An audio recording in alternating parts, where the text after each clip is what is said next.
You know, I just recorded this and it was terrible on fucking playback. Like, goddamn. Okay, well, I'm gonna try to emote a little bit this time. Instead of last time where I'm just, oh my god, this issue is just so good. It's just like pretty much the entire thing last time. Just like that fucking voice, and oh my god, it got so fucking annoying by like the end of the first minute. Okay, so Tangle and Whisper number 3. The Diamond Cutter's backstory is somewhat, little bit, tiny bit. They're dead. Okay, so we see Tangle uh, putting on Whisper's mask to see just what happened to the Diamond Cutters. And we see them going on this mission.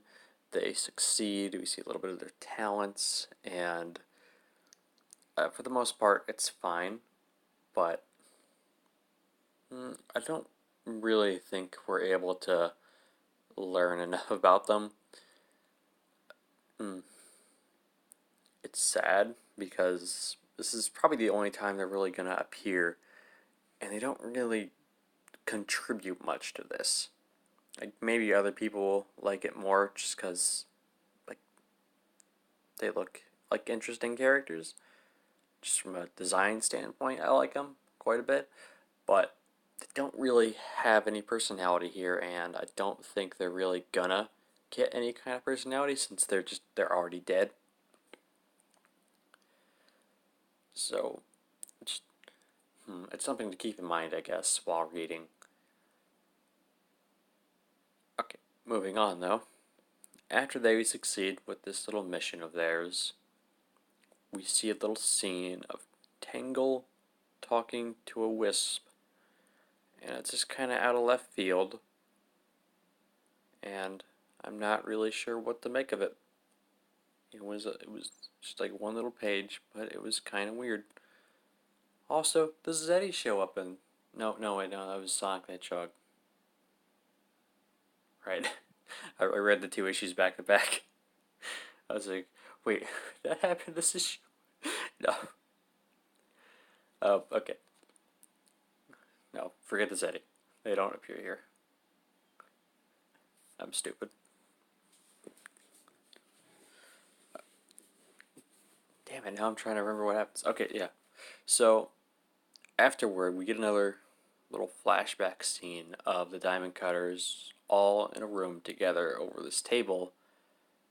Except there's one thing that does bother me here, and it's that Tangle is the only one with her mask on. And we know that her mask is on because the little like playback thing is in the panel.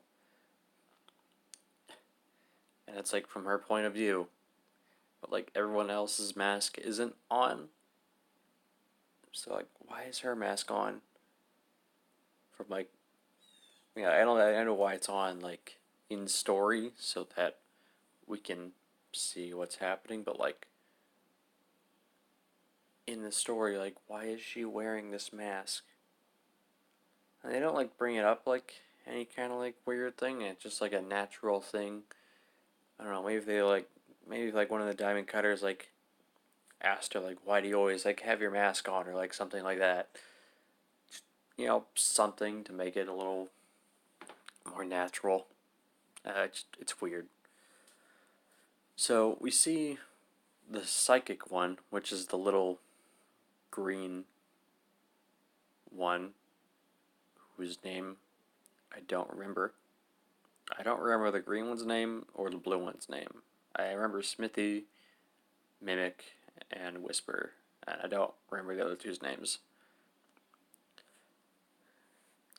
But it's fine though. They're not really important. But yeah, the little green one is psychic apparently, and she thinks that this mission is a bad idea, but she's gonna go along with it anyway. Uh, so the 4 diamond cutters go in there while Tangle stays outside to, I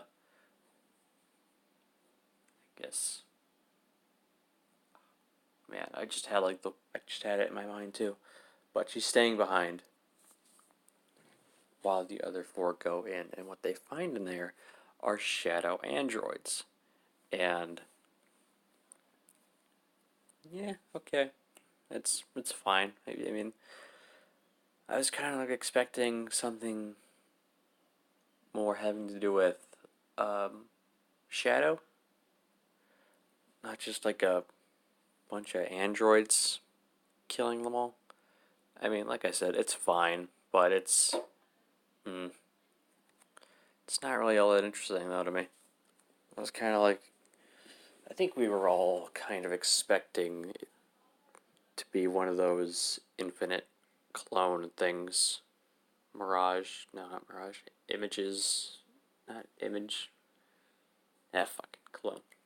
One of those little like clone things that Infinite made that like killed them or something like that.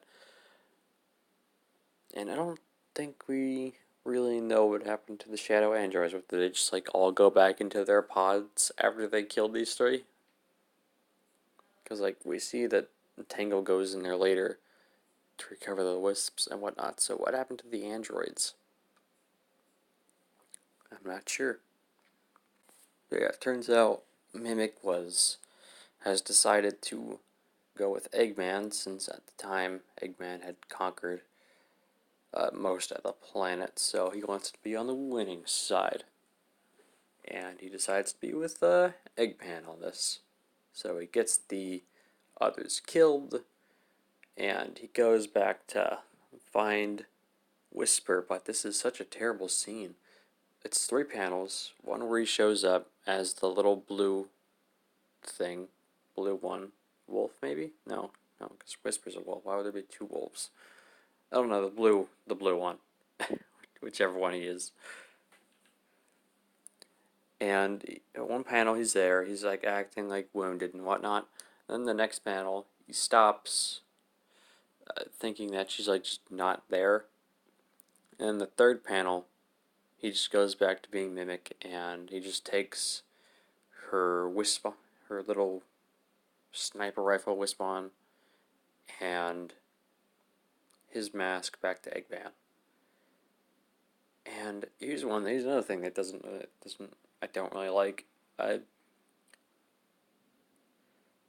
Her mask and Mimic's mask are almost identical, except that Whisper's mask has little ears on it. Like the other 3 masks are all, little unique to them. You know, the blue one has like the little monocle thing going. The Smithy, he has the one that just kind of like covers like half his face.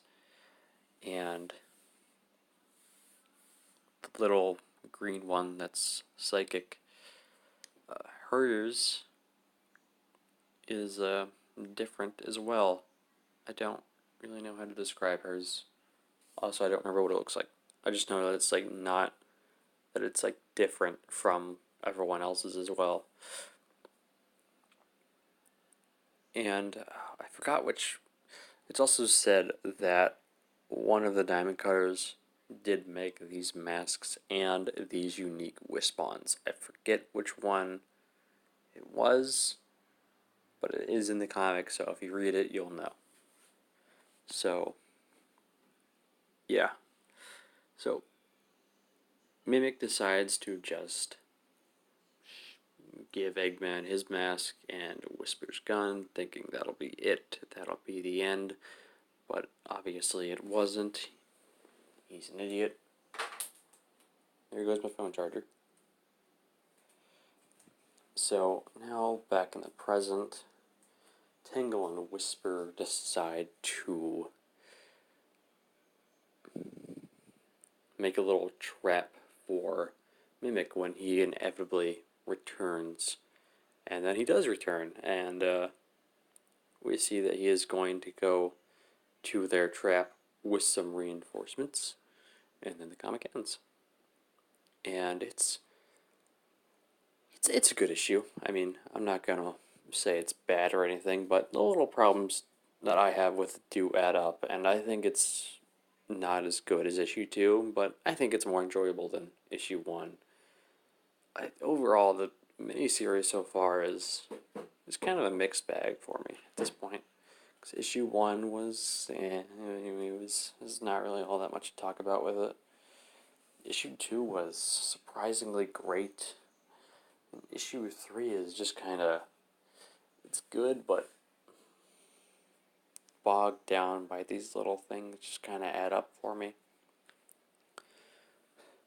So, hopefully issue 4 will be a good conclusion. This has gone on for like twice as long as the first video. Oops. So now I gotta pad this out somehow. God damn it. So if anyone's reading this, let me know what you think of the comic. What do you think of Tangle and Whisper? And what do you think of Sonic the Hedgehog number 22? It was better than this. That's all I'll say about that.